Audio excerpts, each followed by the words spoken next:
bergerak bersama guru penggerak. Assalamualaikum warahmatullahi wabarakatuh. Salam guru penggerak. Perkenalkan, nama saya Yesi Surya Lestari. Saya merupakan CGP Angkatan 11 Kabupaten Cianjur dari SDN Mekarjati. Pada hari ini saya akan melakukan tugas wawancara modul 3.1 mengenai pengambilan keputusan berbasis nilai-nilai kebajikan sebagai pemimpin.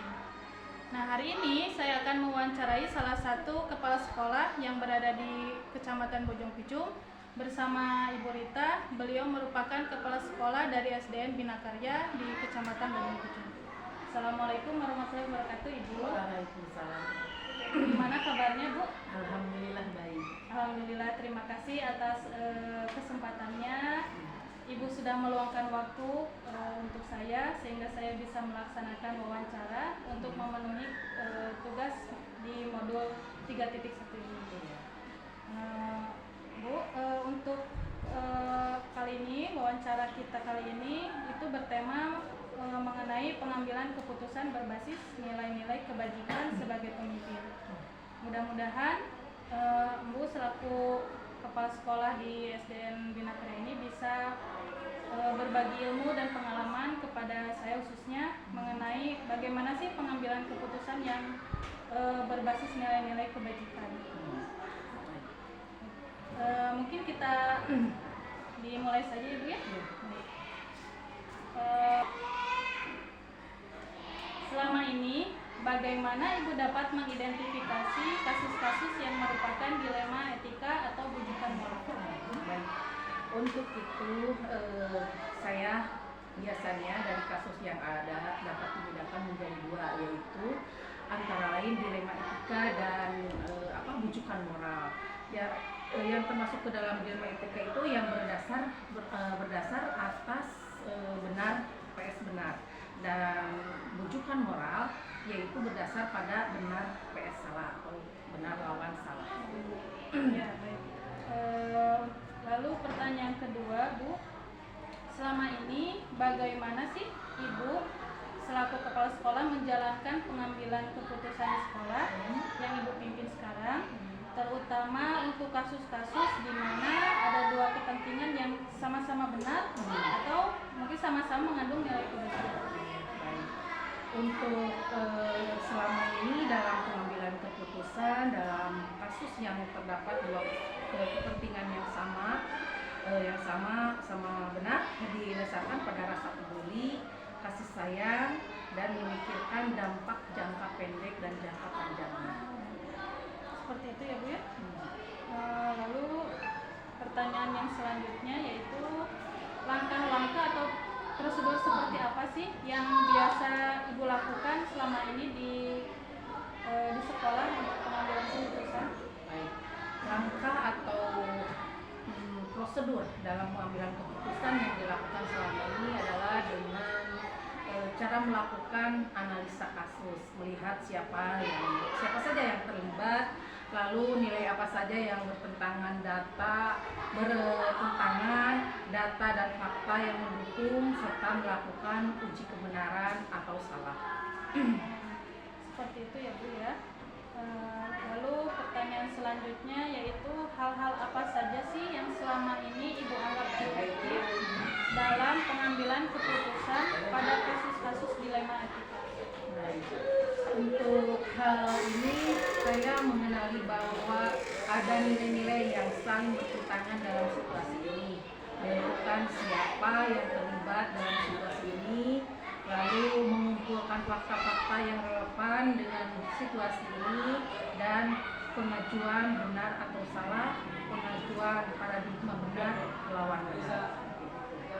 Menarik sekali ya, Bu, ya. Kita lanjut ke pertanyaan yang berikutnya. Hal-hal apa saja sih yang selama ini merupakan tantangan yang Ibu hadapi dalam pengambilan keputusan pada kasus-kasus dilema etika? Baik, dalam hal ini mungkin yang menjadi tantangan adalah mempertimbangkan segala dampak yang ada, berpikir dengan matang dan jangan menuruti emosi. Lalu jangan terpengaruh oleh arahan orang lain dan menentukan tentang nilai Selanjutnya, Bu, apakah Ibu memiliki sebuah tata cara atau jadwal tertentu dalam sebuah penyelesaian kasus dilema etika? Lalu apakah Ibu langsung menyelesaikan di tempat atau memiliki sebuah jadwal untuk menyelesaikannya? Bentuk atau prosedur seperti apa yang Ibu lakukan? Baik.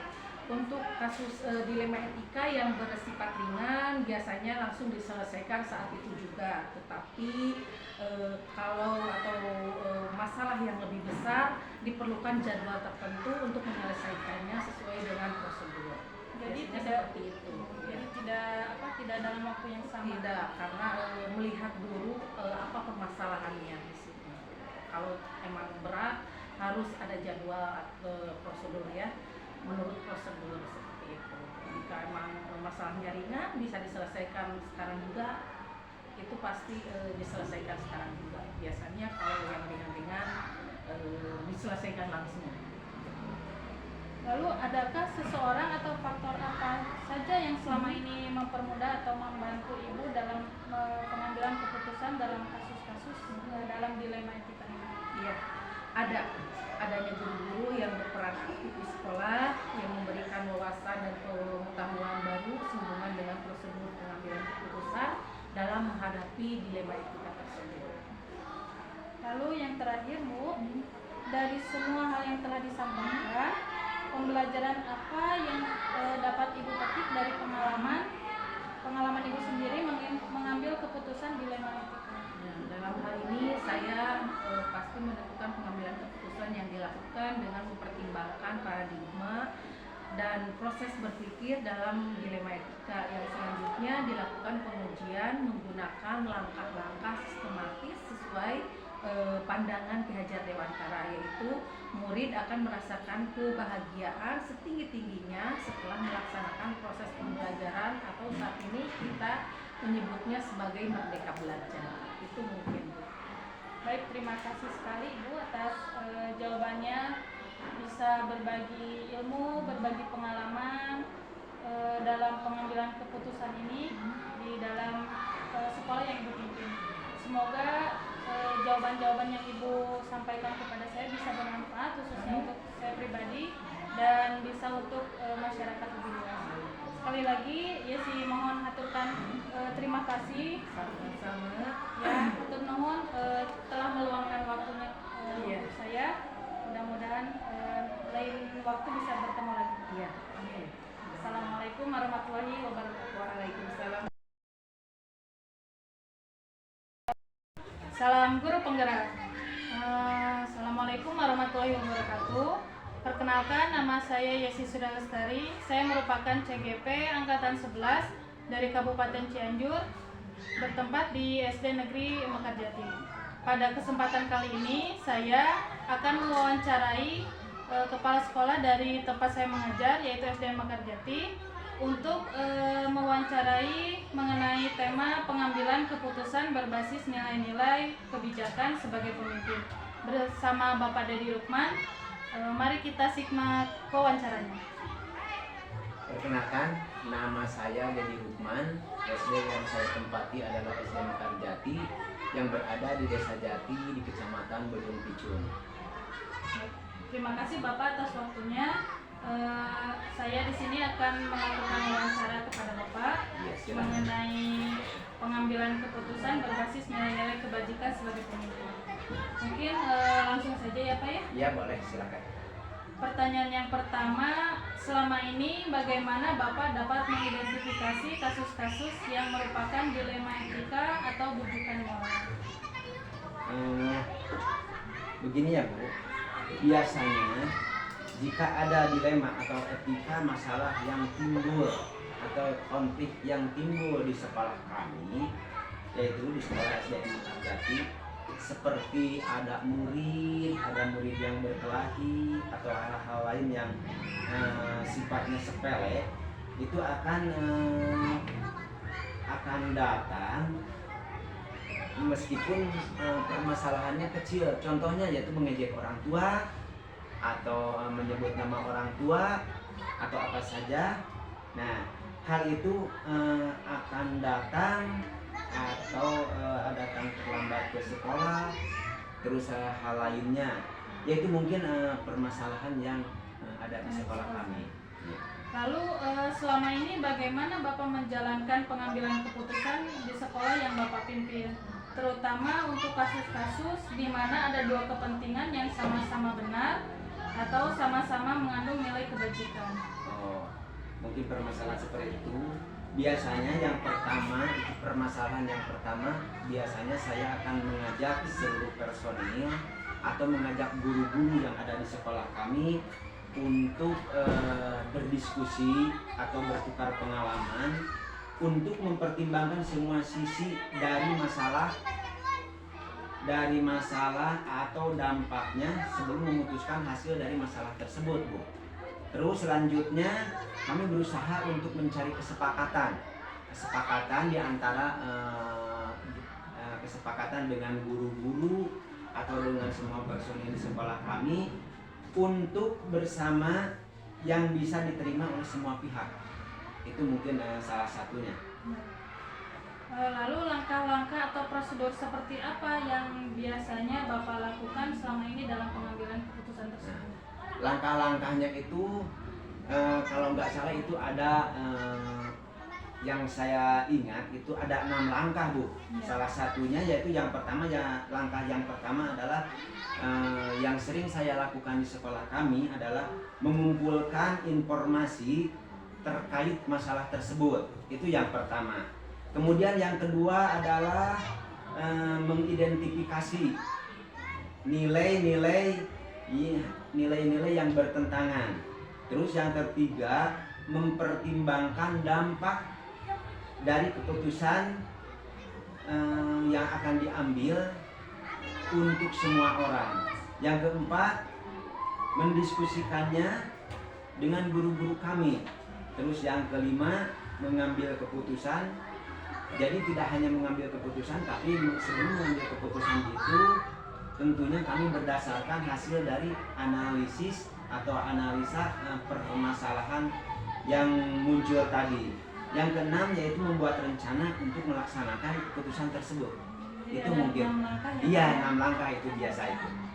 Lalu hal-hal apa saja yang selama ini Bapak anggap efektif dalam pengambilan keputusan pada kasus-kasus dilema etika, Pak? Hal-hal yang sering kami lakukan yang pertama adalah berkomunikasi dengan jelas. Terus transparan dalam membuat keputusan.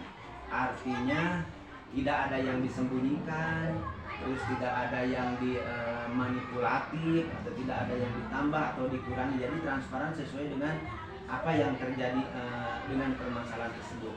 Yang selanjutnya yaitu juga mengikuti prosedur yang ada dan memastikan keputusan itu apakah sesuai atau tidak dengan prinsip atau aturan yang ada di sekolah, tentunya dengan etika dan secara kemanusiaan.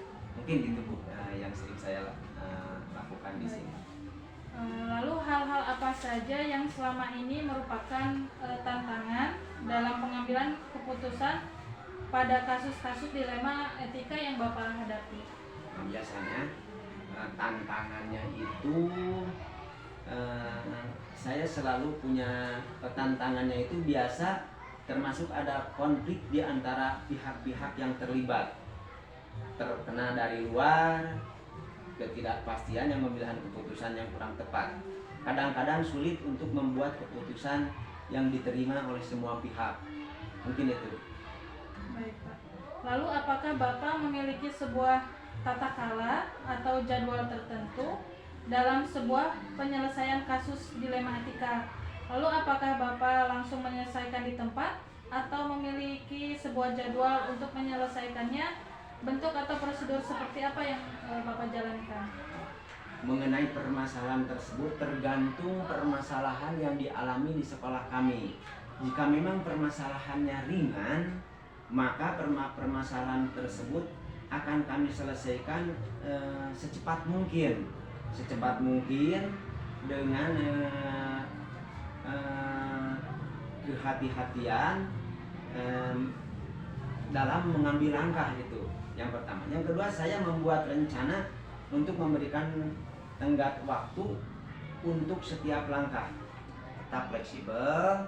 Terus juga jika situasi dalam situasi tertentu mungkin itu.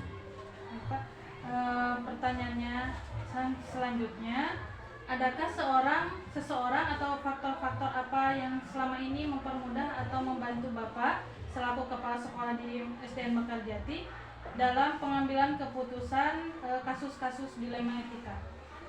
Dukungannya yang pertama itu, dukungan yang sering saya terima ketika ada kasus dilema dan etika itu, yaitu yang pertama dukungan dari guru-guru, karena memang dia akan lebih mengerti, dia akan lebih mengetahui permasalahan di lingkungan sekolah. Jadi yang pertama saya ajak untuk berunding atau untuk memberikan supaya diminta dukungannya, yaitu guru-guru yang ada di sekolah kami. Itu yang pertama. Bila memang dukungan itu datang terus semua mendukung, maka akan terlihat kekompakan di dalam sekolah kami. Dan juga pedoman etika yang jelas sangat membantu, Bu. Terkadang saya juga melibatkan pihak lain kalau memang itu diperlukan untuk berkonsultasi, atau mediator dari luar jika diperlukan. Nah, untuk mendapatkan pandangan tambahan juga dukungan dari keterlibatan seluruh warga sekolah, ya tentunya dari orang tua murid atau orang tua wali, bahkan komite juga, karena memang di situ komite perannya sangat besar, termasuk juga yaitu kan kepanjangan dari orang tua dari siswa atau orang tua wali. Jadi mungkin dukungannya yang pertama itu yang barusan saya sebutkan. Pertanyaan yang terakhir ya Pak ya, dari semua hal yang telah disampaikan oleh Bapak, pembelajaran apa yang dapat Bapak petik dari pengalaman Bapak mengambil keputusan dilema etika tersebut? Saya biasanya belajar dari pengalaman atau belajar dari hal-hal yang sudah teralami, karena memang di dalam karena memang ketika saya harus memetik pengalaman itu tentunya harus ada yang pernah dialami dulu, Bu. Jadi bisa membandingkan mana ini yang jelek, mana itu yang bagus, terus kita dapat memilih dan memilah dengan atau setelah terjadinya permasalahan. Jadi saya belajar bahwa keterbukaan dan komunikasi sangat penting dalam mengambil keputusan. Lamun cek orang Sunda mah Bu, kieu Bu eta teh ketika mengambil keputusan itu orang Sunda mah biasanya ipis lapis kana tapel, terus aya di paribasa anu landung kandungan layar aisan. Tah eta upami di Sunda mah. Jika di dalam bahasa Indonesia yaitu harus berkomunikasi atau mengambil keputusan itu harus ditimbang-timbang dulu, ya. Jadi saya juga belajar bahwa penting untuk mempertimbangkan semua aspek dan dampak yang dihasilkan dari keputusan yang diambil. Mungkin bisa. Baik Pak, terima kasih sekali sudah berbagi ilmu, sudah berbagi pengalaman. Semoga yang disampaikan oleh Bapak bisa bermanfaat untuk saya pribadi dan bermanfaat juga untuk lingkungan luas nanti Pak. Amin, amin. Ya. Terima kasih atas waktunya. Mudah-mudahan nanti bisa bertemu lagi di lain kesempatan Pak. Siap.